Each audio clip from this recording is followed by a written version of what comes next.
La droga más hablada del momento, en todo el mundo. Epidemia brutal en Estados Unidos, en alguna zona de Canadá. Hay gente que tiene miedo de que venga a España, yo creo que ya ha llegado. Fentanilo. Vamos a hablar del fentanilo porque, mira, justo antes o ahora hablabas, ¿no?, del tema de, bueno, es que algunas son para uso médico. Aquí tenemos un ejemplo, yo creo que bastante claro, ¿no? El fentanilo tiene un uso médico clarísimo. Para mitigar el dolor, tratamientos incluso de cáncer. ¿Y qué está pasando? Porque esto es una epidemia muy gorda en Estados Unidos, hay una historia. Entonces yo te pregunto primero, ¿qué es el fentanilo exactamente? Bueno, el fentanilo es una sustancia opioide. Esto quiere decir que interactúa con los receptores opioides que tenemos en las neuronas, que son mu, delta y kappa, son tres subtipos de receptores.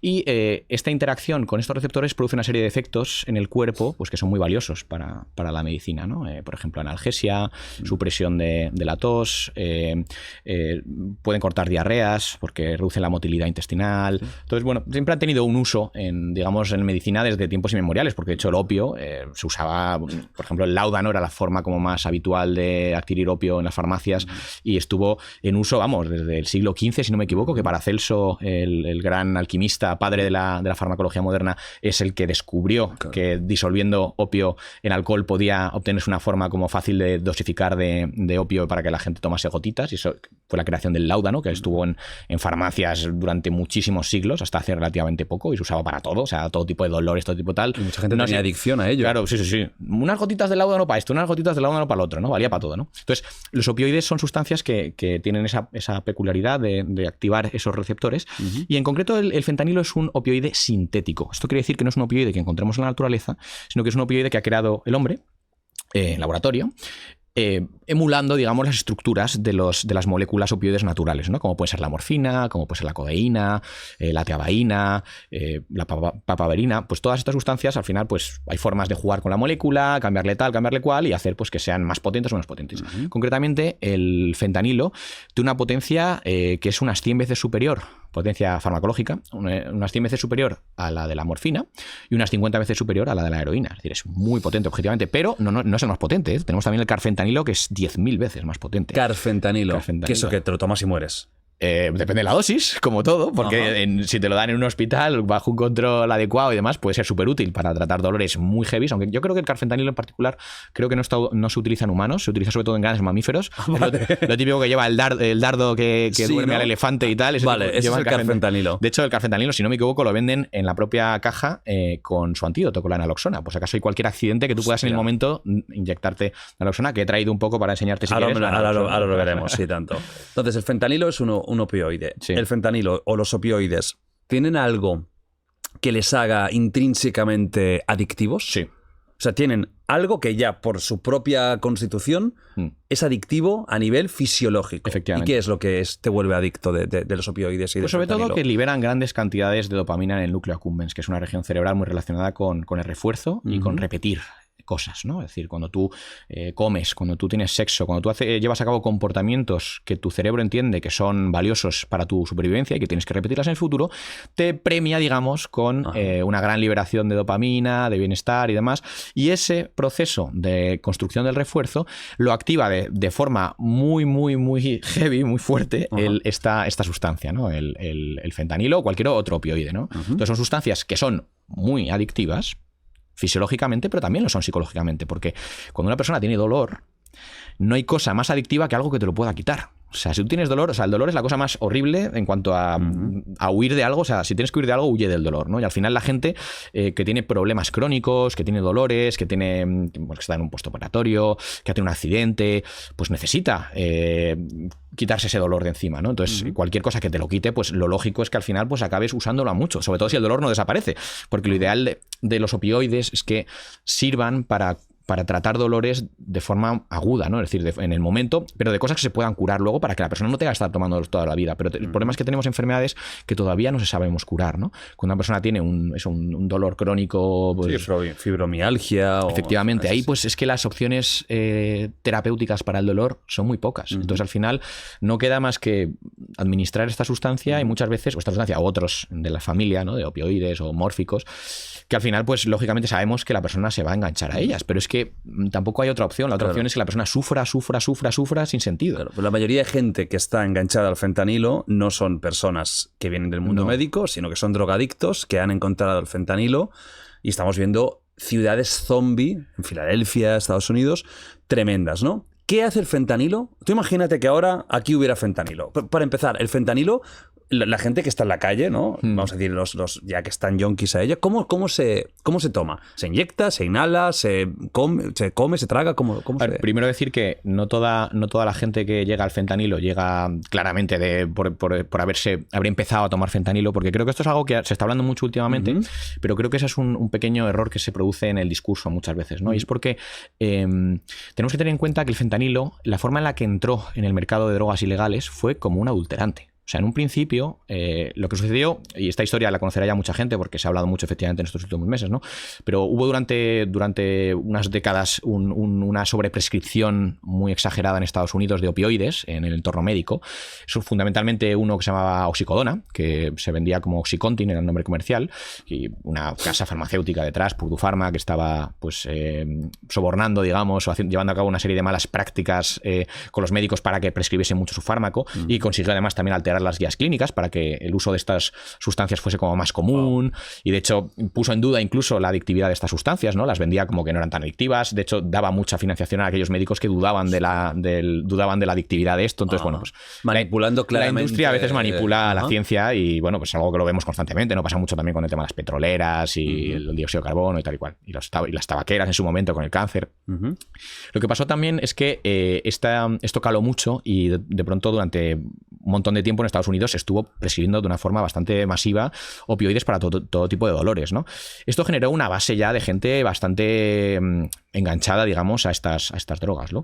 Lo que pasó también es que la FDA, la Agencia Reguladora del Medicamento, entró a regular esto porque se estaba yendo de madre, y redujo un montón la posibilidad de prescribir estas sustancias. ¿Qué sucedió? Que toda esa gente que ya estaba tomando estos opioides se buscó la alternativa más fácil y rápida que encontraron en el mercado negro, que era la heroína, ¿no?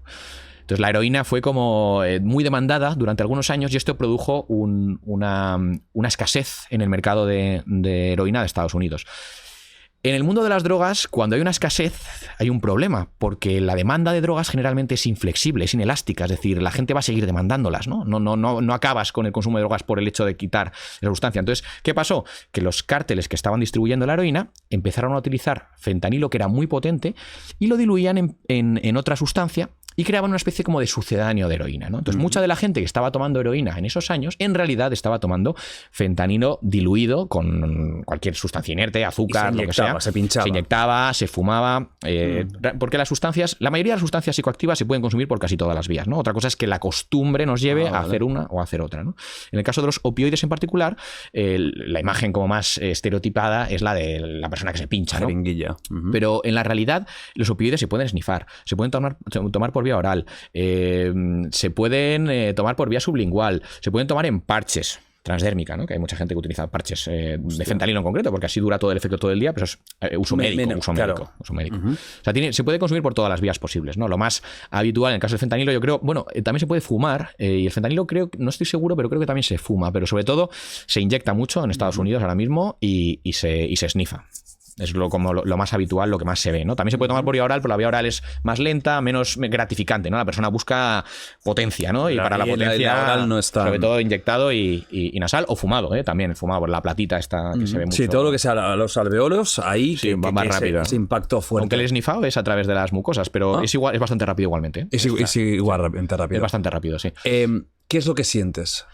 Pues hombre, lo que siente una persona cuando toma fentanilo es mucho bienestar. Bienestar, sí. Incluso emocional. Sí, porque como he dicho antes, los analgésicos potentes tipo opioides o mórficos no solo tienen un efecto sobre el dolor físico, sino que también lo tienen sobre el dolor emocional. Y esto también hace que sean muy atractivos para determinados grupos sociales que viven en situaciones, pues a lo mejor de marginación, de exclusión social, con problemas sin hogarismo, por ejemplo, pobreza. Entonces, esto también como que ha venido a alimentar todavía más esta epidemia, ¿no? Claro. Entonces, a lo que voy es que el fentanilo, en un principio, la gente no demandaba fentanilo, la gente demandaba heroína. Lo que pasa es que la heroína le estaba viniendo cortada con fentanilo.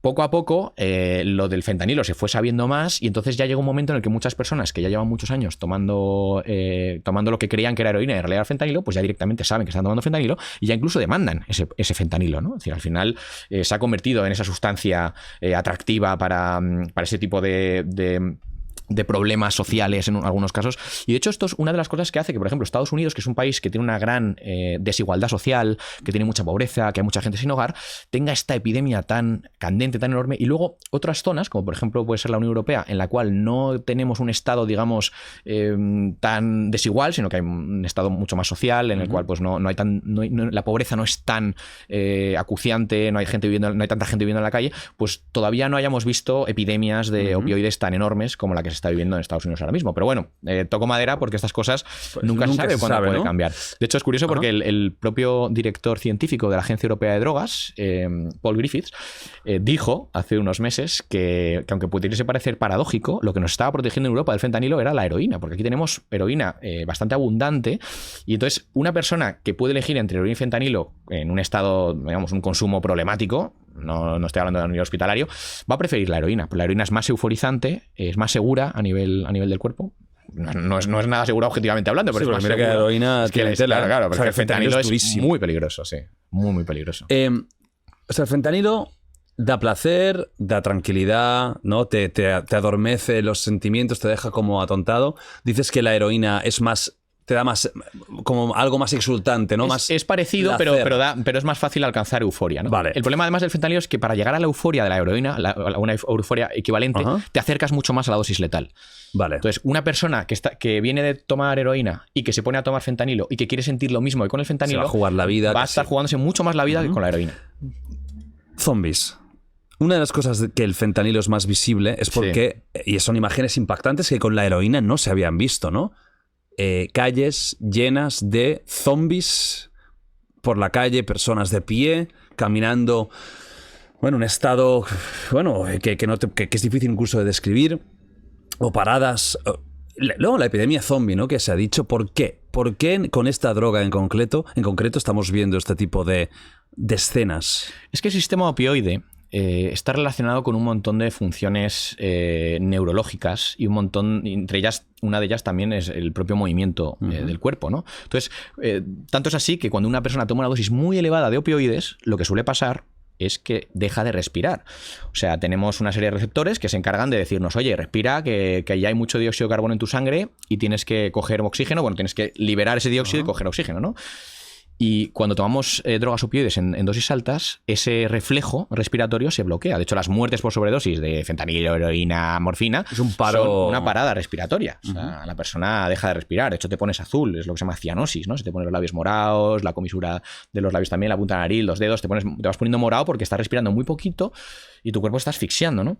Entonces, esto que se aplica a la respiración se aplica a un montón de cosas, ¿no? Entonces, a nivel del cuerpo, fisiológico, o sea, la persona cuando está súper drogada no puede tener un movimiento normal. Pero esto tampoco pasa solo con los opioides, ¿eh? Por ejemplo, a una persona le das una dosis altísima de ketamina y le ves andar y dices, joder, anda como rarísimo, ¿no? Y al final las drogas actúan sobre un montón de sistemas neuronales, ¿no? Y entonces algunos de ellos pues están relacionados con la motricidad o con la coordinación. Y entonces esto, pero el fentanilo es como más diferente a otras, ¿no? Porque la heroína, la imagen del heroinómano es tirado en el suelo. Sí. Y aquí, en cambio, está mucha gente de pie, con la mirada perdida. ¿Tiene algo especial o eso podría haber pasado con cualquier otra droga? Yo creo que puede pasar con cualquier otra droga, no con cualquier otra droga, cualquier otra droga opioide. Opioide, yo creo que sí, pero es verdad que el fentanilo, por eso que te he comentado antes, de que buscando la euforia llegas a niveles de dosis muy alta, probablemente si una persona que está tomando heroína no necesita llegar a ese punto para sentir ese bienestar, esa paz o ese estado. Claro, no hace falta llegar tan alto, ¿no? A lo mejor en el caso del fentanilo sí que hay que tomar mucha más cantidad y por eso se empiezan a ver esas manifestaciones motoras tan claras, ¿no? De la persona que está como dormida de pie o que está como encorvado, como en una posición como estática que parece que... Sí. Pero insisto, eso pasa también con la ketamina. La gente ves a una persona que ha tomado ketamina y su movimiento es súper raro. O sea, se mueven raro, te descoordina mucho el cuerpo, ¿no? Son sustancias que te descoordinan también. ¿Es una epidemia realmente problemática la de fentanilo o estamos exagerando? Es muy problemática. En Estados Unidos No es una exageración. No, para nada. No, es real. A ver, es verdad que se están diciendo muchas cosas que en mi opinión son a veces mentira, ¿no? Por ejemplo, se habla mucho de no, porque el fentanilo, el acceso a las farmacias, tal. La gente no se da cuenta de que el fentanilo que se consume en la calle no es fentanilo que se coge de la farmacia, es fentanilo que viene del mercado negro. Entonces tú puedes poner todas las restricciones que quieras al fentanilo en las farmacias, que vas a seguir teniendo fentanilo en la calle, ¿no? Viene del mercado negro. Un error que creo que es importante también clarificar, ¿no? Luego, también hay mucha gente que está un poco como asumiendo que si tú tomas fentanilo ya estás enganchado de por vida, tal. A ver, las drogas opioides son muy adictivas, eso es cierto, pero yo no conozco ninguna sustancia que tomándola una vez ya estés enganchado para siempre. Ahora bien, sí que conozco que una persona en un estado concreto, por ejemplo, en un estado de pobreza o de malestar social, tome una droga y de pronto diga, ostras, es que me he olvidado de que estoy sin hogar, de que estoy sin empleo. De que no veo a mis hijos, tal. Me he encontrado de puta madre. Entonces, claro, esa persona a lo mejor dice, oye, pues voy a seguir haciendo esto porque me quiero, o sea, porque estoy pasándolo mal y no quiero seguir pasándolo mal, ¿no? O lo mismo con el dolor. Una persona con dolor, le das algo que le quita el dolor un rato, vamos, es que te va a pedir que le des todo, porque es que es normal, o sea, la persona está en un dolor. Entonces, bueno, ahí sí que es comprensible que esto suceda, pero tampoco debemos ser como tan simplistas de pensar, no, es que esto es solo culpa de Purdue Pharma, solo culpa de tal. Es verdad que tuvo mucha responsabilidad y es cierto, ¿no? Pero bueno, que también hay más elementos que han entrado a jugar en esta partida, ¿no? Pero es una epidemia gorda, muy real y muy preocupante. O sea, muy preocupante. Pues el fentanilo, lo que se está hablando del fentanilo, hace muchos años que no se habla de ninguna droga, de la heroína, la última, ¿no? Que se había hablado tanto. O sea, realmente es muy preocupante. ¿En España está entrando ya el fentanilo con ese tipo de uso? Pues, a ver, hay un poco de mezcla de informes, digamos, en esto, ¿no? Hay algunas personas que dicen que sí, que ya ha habido algún resultado positivo. A nivel oficial todavía no se ha detectado a nivel oficial no. En el mercado negro. Sí, o sea, en el mercado negro español. Sí que se ha detectado, por ejemplo, en algunos países del norte de Europa de forma puntual. Sobre todo, Inglaterra tiene bastante consumo Bueno, Inglaterra, el Reino Unido más bien, porque en el caso de Escocia e Irlanda también hay bastante consumo. Tienen consumo de opioides bastante extendido en algunas regiones y sí que se han detectado partidas que venían contaminadas con fentanilo. En España creo que se ha detectado alguna, pero casi todas venían de Estados Unidos. O sea, gente que compraba, por ejemplo, drogas por la Darknet. Una persona que se ha comprado por la Darknet, yo que sé, heroína en Estados Unidos y le puede llegar contaminada con fentanilo. Pero el mercado europeo es lo que te comentaba antes. En general, mientras haya disponibilidad de heroína, la heroína protege o evita que llegue el fentanilo, ¿no? Ahora tenemos un problema porque tenemos muchos problemas y la heroína no es ningún santo de mi devoción, eso claro. que quede claro, pero Afganistán, que era el principal proveedor de heroína de muchos países, pero sobre todo de los países europeos, ha dejado de producir heroína porque ha dejado de cultivar opio. De hecho, el año pasado los talibanes impusieron una prohibición al cultivo de opio y han reducido un 90 y pico % el cultivo de opio en el país. Y esto, pues vamos a ver de aquí a unos años qué impacto puede tener en el mercado europeo. Porque ¿Y ahora mismo dónde se sale? ¿De China? No está saliendo ya de China, porque de hecho ha habido mucha bronca entre Estados Unidos y China con el tema de quién estaba detrás del tema del fentanilo. Decían, ¿no? Que venía de China, pasaba por México, que es el otro gran culpable para Estados Unidos, y de México sube para Estados Unidos. Eso no es tanto así, ¿no? Así era al principio, porque hay que tener en cuenta que hubo un momento histórico en el que la heroína estaba infinitamente más controlada que el fentanilo, porque las drogas, aunque tengan usos médicos y demás, hasta que no tienen, digamos, una cierta visibilidad de consumo problemático social, normalmente no se ponen medidas, digamos, para frenarlas, ¿no? Entonces era mucho más fácil traficar con fentanilo que con heroína. Y además hay que tener en cuenta una cosa también, y es que cuando un traficante va a mover un metro cúbico, digamos, de lo que sea, va a meter un contenedor, por ejemplo, en un barco, o va a meter una maleta en un avión, cuantas más dosis pueda llevar en esa maleta, mejor. Y tú, en una maleta llena de fentanilo, llevas 100 dosis más, 100 veces más dosis que en una maleta llena de morfina, por ejemplo, ¿no? Entonces, las situaciones de ilegalidad en los mercados de drogas tienden a favorecer siempre las drogas más potentes, porque los traficantes prefieren llevar drogas más potentes porque son más rentables, les van a dar más dinero, ¿no? Entonces, sí, China estaba en un principio enviando fentanilo a México, que México lo utilizaba para adulterar esa falsa heroína o meterlo directamente en el país, en Estados Unidos. Pero ahora todo apunta a que ya no está pasando esto porque se pusieron muy serios con el tema. Estados Unidos, de hecho, hubo un conflicto internacional. O sea, Estados Unidos metió mucha caña a China y está metiendo mucha caña a China con esto. Y ahora todo apunta a que lo que está pasando es que los países del sureste asiático, no sé si China incluida o no, están vendiendo a los cárteles mexicanos los precursores, es decir, las sustancias que se utilizan para fabricar el fentanilo. Entonces los cárteles mexicanos están sintetizando el fentanilo en territorio mexicano o incluso en Estados Unidos, eso no lo sabemos, utilizando esos precursores que compran en el sudeste asiático. No me atrevo a decir si es China o no, porque ya no lo sé. Claro. Pero hay mucho arma arrojadiza ahí y hay mucha acusación, porque claro, si tú lo miras desde una perspectiva geopolítica, A China, pues a lo mejor no le va mal que no le va mal que Estados Estados Unidos se esté hundiendo en un tal. Yo no quiero acusar a nadie porque, lógicamente, estos son simplemente elucubraciones, ¿no? Pero bueno, es verdad que Estados Unidos les ha dicho esto a China. Les ha dicho, oye, que me estáis haciendo esto para molestarme, para joder el país, ¿no? Al final hay muchos motivos posibles, pero lo que parece ser que está pasando desde hoy es que el fentanilo se está ensamblando en México utilizando estos precursores, bueno, sintetizando más bien, para ser más correctos, utilizando estos componentes que vienen del sudeste asiático y metiéndolo en Estados Unidos. Pero ya no solo el fentanilo, porque están apareciendo un montón de sustancias, incluso de la familia del fentanilo, que están también usándose. Porque en el mundo de las drogas hay una cosa que es los análogos o los análogos estructurales o la creación de moléculas muy parecidas a drogas que conocemos, pero que por el hecho de ser una molécula nueva o diferente no están internacionalmente controladas. Claro. Entonces, y son casi lo mismo y tienen casi el mismo efecto, digamos, ¿no? De hecho, en el mundo concretamente del fentanilo existe ahora una familia de drogas muy potente, más potente que el fentanilo, y que ya ha habido algunos casos de muertes en Europa por esta familia de drogas que se distribuyen con bastante libertad porque, que yo sepa, todavía no están internacionalmente controlados. ¿Tienen nombre o ni sí, eso? Los nitacenos. Entonces, yo parecido al fentanilo, muy parecido al fentanilo. Es parecido al fentanilo en cuanto a los efectos, pero es más potente que el fentanilo, o sea, más peligroso. Y espero equivocarme, pero si en Europa tenemos algún problema relacionado con la epidemia del fentanilo, puede ser que tengamos la entrada de los nitacenos, que sería como la siguiente generación del fentanilo, más potente y todavía no internacionalmente controlado. O sea, es muy accesible por internet, fácil de comprar y demás, ¿no?